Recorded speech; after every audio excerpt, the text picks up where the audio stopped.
Hey everybody, so I'm adding this in after because we messaged the Poutinerie, we showed them our video, they loved it, and they've said to us that if you watch this and you go to their website and you order a poutine meal kit, you can get 20% off. All you have to do is use the code SPEN and Nick. So go over there, give it a try, see what you think, nothing to lose. That's pretty cool, right? So let's go back to the video.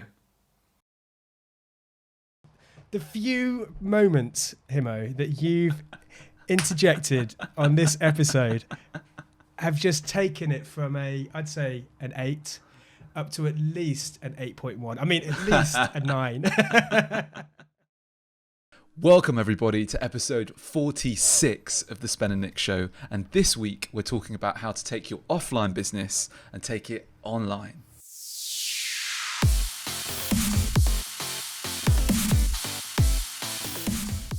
Okay, Spencer, this one's all yours today. What are we talking about? Go on, let us know. We all know that retail and hospitality industries have been completely decimated by COVID-19. And it means that those small businesses, those small locally run businesses like cafes, like food trucks, like hotels, all of those great places that we used to love to go to have been completely ruined financially and are really struggling now to make ends meet and to try and turn their business around. So we think there is an opportunity with all of these businesses that even when you're going through the most difficult and challenging of times, innovation and looking at things differently can actually increase your business, even the business that you had pre-COVID-19, by just taking a different look at some of the things that you can be doing. So we're going to be looking at the Poutine man, who has a food truck that generally is around kind of East London area, or at least it used to be around the East London areas, serving poutine, the amazing Canadian dish of, what is that? It's like chips, gravy, cheese curds, all thrown in together. Absolutely incredible. Perfect, I think, for a Friday lunchtime when you're having a cheeky, maybe even a cheeky beer as well for a Friday lunchtime, dare we say it. Having a cheat meal. You're having a cheat meal. Cheat meal, exactly. Well needed after a hard week's work. So what we're going to do is talk about how the Poutine guy has basically taken his business online that's meant a soar in growth and even more business than he was doing before. But first we're going to look at what his value proposition, his business model canvas was before the change, and then we'll look at the things that he's changed in order to implement what is actually a really successful business model change. I think there's a really good reason why we do it as well, because it helps us understand the business very, very quickly and get an in-depth kind of analysis of it.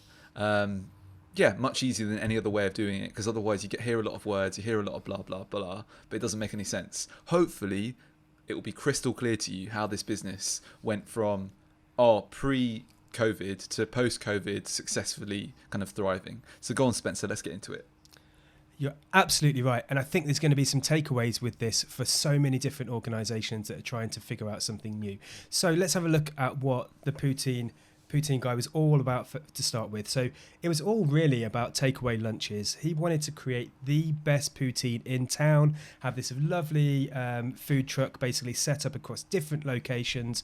It was awesome because you're local to it and it's easy. It's so easy to go down to one of those food markets, get an amazing portion of poutine, take you back to the office or go and sit in a park or something, and it's just super, super simple to do. So that's what the value proposition was all about, that really kind of focusing on the takeaway lunches and the local markets.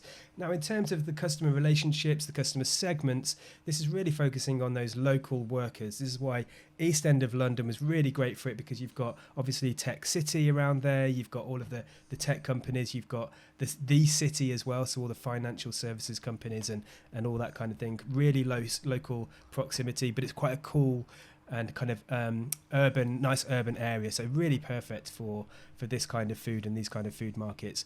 Often it was regulars, so he had an amazing relationship with loads of people, got on well, you have a really good chat, you kind of talk about how things are going, how business is going and all that kind of thing as well, but he was always serving those regulars. One of the channels that was really good, obviously he's got regular footfall and like people go into the market, they're just looking for food, or they're not necessarily seeking out poutine, but they're just looking for great food.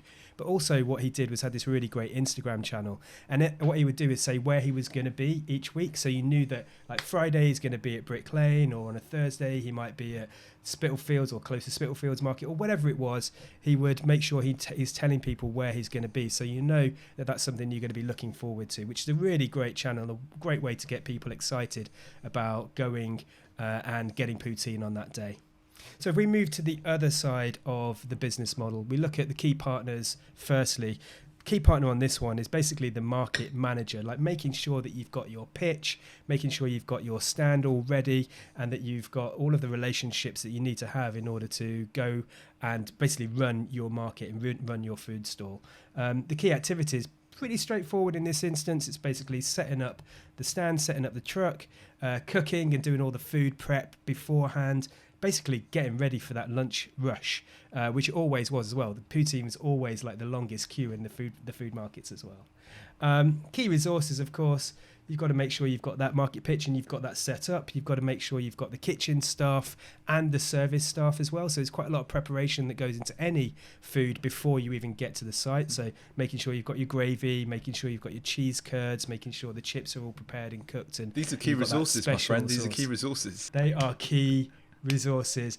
Make sure you've got your prep kitchen. If you don't have your prep, you've got no chance of getting this successful for the lunch service. Super simple stuff.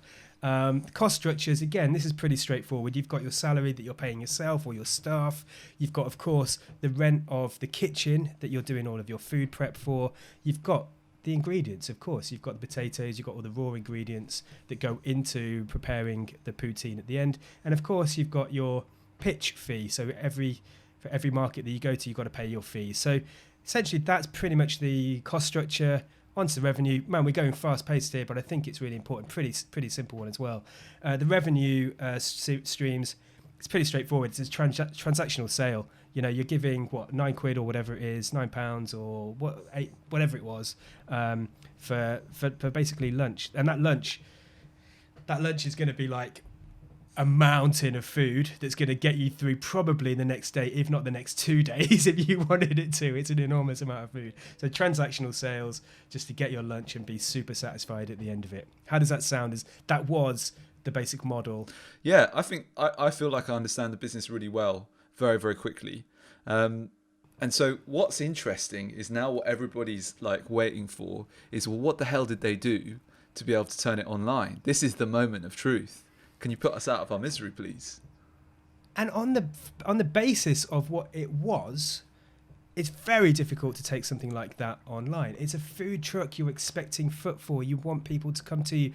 How do you take that online? How do you do something different?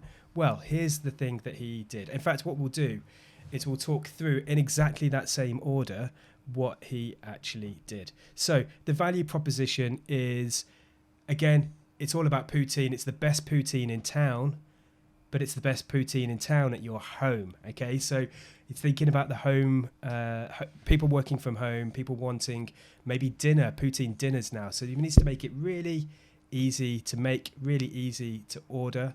And it's all about the meal kits. So the actual value proposition, the thing that you're buying is a meal kit of poutine. So separate components that you put together and cook yourself. But it needs to be super easy to order and super easy to make. So a lot of preparation has already gone into these meal kits to start with.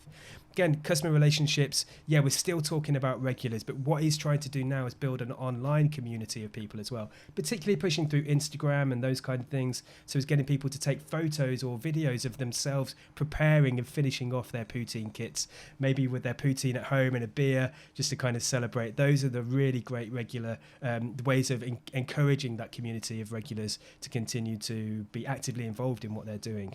So again, the customer segment's pretty much the same people, still looking to target people who come from those kind of tech and office-based worlds perhaps, but maybe working from home now. They are looking to carry on the things that they love about work, about being able to work in the town, in the city. And so what better way to do this than providing what they were used to eating, but you're getting it at home. Now, of course, you need to be able to order these things. So it's about the online shop. So rather than Instagram being the thing that was pushing when he was going to be at a certain location, now Instagram's encouraging people to get on to the online shop, so that they can order these food kits, which is a really great way to get the channel, but also get to that transactional sale that they're looking for as well. Okay, on to the key partners, activities and resources. We no longer need that key relationship with the marketing manager, because we don't even have a market that we're running now. So the difference here is you've got to have a good relationship with the delivery service, because you need to make sure your food is getting to your customers in a timely manner, but also in a way that doesn't kind of ruin or spoil that food. So the other key partner here is Shopify. And of course, you can use loads of different services, but essentially you need to be able to get that transactional payment via an online service. And so Shopify is a really great way to do that, because it handles all of that back end stuff for you. I think it's a partnership, because I think without that, the whole business model kind of fails. So it's a really key part of it. The key resources, a lot of similarities here. You don't need the pitch anymore, but you still need the kitchen prep, you still need the staff, the kitchen and the less the service staff, I guess, but definitely the kitchen staff that are going to be able to prepare and package that food now. And then, of course, key activity being preparing these orders, preparing all the food, getting them packaged up, making sure they're boxed ready for the delivery, and getting them out the door when ready as well. Cost structures, again, fairly similar here. Still got the salaries, still got the raw ingredients, still got the rent of the kitchen preparation.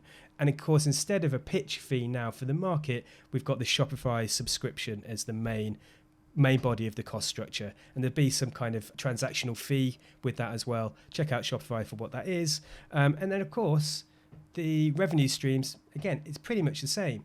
It's transactional sales. Instead of buying your lunch, what you're doing now is buying your meal kit. I think, and actually, Himo, you were the person that suggested this. I think a really interesting one for them to be thinking about is a subscription model. Imagine if you could get a monthly subscription to your poutine. So and from a poutine seller's perspective, that would be amazing, because you've got really a load of certainty in your business model about what people are expecting. In fact, have you read the news about Pret having a coffee subscription service now? No, I haven't. This looks amazing. It's incredibly cheap. I think it's like, I can't remember how much, like £10 or £15 for as much, up to 5 coffees or 5 drinks each day per month. So it's amazing value. And they're obviously trying to get people into the shops, into the stores. I guess the idea being you go in for your coffee and you end up buying like a snack or something else as well, and that's where they drive up their revenues. So there we go. That was the massive pivot that has meant that not only are they surviving, they're actually thriving through these most uncertain of times. There is far more clarity about what you're selling, because they don't have to rely on having good weather and making sure people come to the food truck now. They know exactly what they're getting in advance. They've also, I didn't talk about this, but they've also set up the system so that the ordering closes, I think, on a Wednesday. I think it's open between Sunday and Wednesday or something like that. And then it closes for the Thursday, Friday, Saturday deliveries. So you can only buy things through a certain window. And that way they've got really tight controls. They know exactly what food they need to order, and they can make sure that everyone's being serviced in a really good way. And it's also that idea of when people, they sell out, they sold out within hours on the first day of launching the online shop. So they've got that scarcity element as well, which is super valuable in this online world as well. Sometimes difficult to create, but I think they've created some amazing things on there. And so that was a fantastic summary, I think. And I think the Business Model Canvas was such a good structure for us to be able to learn that and go through it. And well done for doing that. I would say as well, to the point about the subscription, it's because of the canvas that we looked at it and went, that's transactional sales still. That hasn't really changed. What would be cool is if that was a subscription model, and then they'd be making, that could work really well for them to hook people, or keep people kind of consistently spending money with them. So I think actually on that point, the Business Model Canvas is not just a great tool when you're very first starting up a new idea, a new venture, and trying to figure out what you should do. It's something you should revisit constantly, because it will open up some of those insights that you might have missed previously. It's also a great tool, as we're doing, to dissect other businesses and see how you can emulate them and the journey that they've taken as well, which is largely the point of us doing this for you guys at the moment. Soren Kierkegaard, famous I think Norwegian, although it might have been Swedish. I think he was a Norwegian philosopher, said that life must be lived forward, but it can only be understood looking back. There's a few different versions of the translation, but I like that. It's by, using this that, yeah, we can use it to look forward, but also we can use it to reflect and look back and learn and understand about our business. So I think that's beautiful. I'm just happy to have added that little bit of philosophy in on this episode. What I do want to know, though, is, Spencer, what are the implications of the Poutine guy for other people that are trying to take their offline business and turn it online? I think that this is something that absolutely anybody can do. And I don't necessarily mean turning your food truck or your cafe into an online food delivery service. That's not what I'm talking about. What I'm talking about here is, in times of crisis, in the most challenging of times that we have, there happens to be the most opportunity as well. And I think what we're seeing here is an opportunity that wouldn't have come to this business at all had it not been for the crisis. And what he's done is enabled him to take a different approach to his business, but still delivering incredible value that people love in a way that works now for him and the crisis and the climate that we're currently in. So anybody can innovate, anybody can change what it is that they're doing. And I think that crises and challenges like this open up the possibilities that you've got to take with both hands and capitalize on. So anybody can take it. They say improvise, adapt, overcome. That's what this is about, right? Absolutely. Beautiful. The few moments, Himo, that you've interjected on this episode have just taken it from I'd say an 8 up to at least an 8.1. I mean, at least a 9.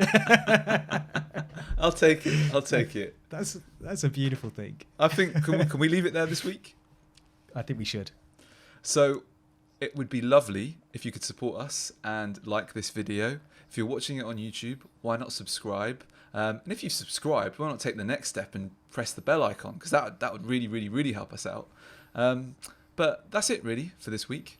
If you've got any questions or comments, please feel free to put them in the comments, and we'll definitely get back to you. So that's it from me. Spen, any other comments from you? As always, a lot of love over here.